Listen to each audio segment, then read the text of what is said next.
Hello বন্ধুরা, কি হালচাল তোমাদের? কেমন আছো সবাই? আশা করি তোমরা সবাই অনেক ভালো আছো। আজকে এই ভিডিওতে তোমাদের বলতে চলেছি পৃথিবীর সবচেয়ে বুদ্ধিমান ব্যক্তি কে ছিলেন। আর এই প্রশ্নটি যদি আমি তোমাদের করি, পৃথিবীর সবচেয়ে বুদ্ধিমান ব্যক্তি কে ছিলেন, তাহলে তোমাদের ভিতরে 99% মানুষ এই প্রশ্নটির উত্তর ভুল দেবে। এর কারণ হলো সেই ব্যক্তিটি বেশি একটা ফেমাস ছিল না।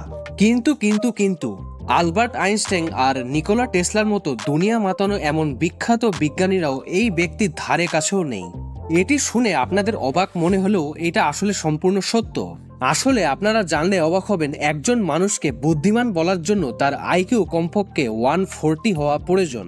আর সেদিকে আলবার্ট আইনস্টাইনের আইকিউ ছিল 160, আর আরেকদিকে নিকোলা টেসলার আইকিউ ছিল 160 থেকে 310 অবধি। কিন্তু যাই হোক, পৃথিবীতে সবচেয়ে বুদ্ধিমান ব্যক্তি কে ছিল? স্ক্রিনের উপর যে ব্যক্তিকে আপনারা দেখতে পাচ্ছেন, এনার নাম হলো উইলিয়াম জেমস সিডিস, আর এনার জন্ম হয়েছিল 1898 সালে। আর আপনারা জানলে অবাক হবেন, গুগলের অনুযায়ী এনার আইকিউ লেভেল 250 থেকে প্রায় 300 অবধি, যেটা অনেক অনেক বেশি। আর এই ব্যক্তিটি 2 বছরেরও কম বয়সে নিউজ পেপার মানে খবরের কাগজও পড়তে পারতেন। আর ইনি মাত্র 11 বছর বয়সেই হার্ভার্ড নামক এক ইউনিভার্সিটিতে ভর্তি হয়ে গিয়েছিলেন। আর ইনি প্রাপ্ত বয়স্ক হওয়া অবধি আলাদা আলাদা 25টি ভাষাও তিনি জানতেন।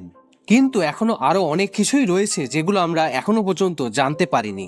কিন্তু ওনার পজিশনের একটি ব্যক্তি প্রফেসর নরবার্ট উইনার আর আমেরিকার ফিলোসফার উইলিয়াম জেমসের মতো এমন কয়েকজন ব্যক্তি রয়েছে যারা আরও এরকম কয়েকজন বুদ্ধিমান ব্যক্তি সাক্ষী দিয়েছেন যে উইলিয়াম সিডিস নামে এই ব্যক্তিটি আসলেই অনেক বেশি বুদ্ধিমান ছিলেন। তো বন্ধুরা, আশা করি সবাই বুঝতে পেরেছেন। ভিডিওটি ভালো লাগলে আমাদের চ্যানেলটি লাইক এবং সাবস্ক্রাইব করে আমাদের পাশে থাকবেন সবসময়। দেখা হবে কোনো পরবর্তী ভিডিওতে। আপাতত বাই বাই।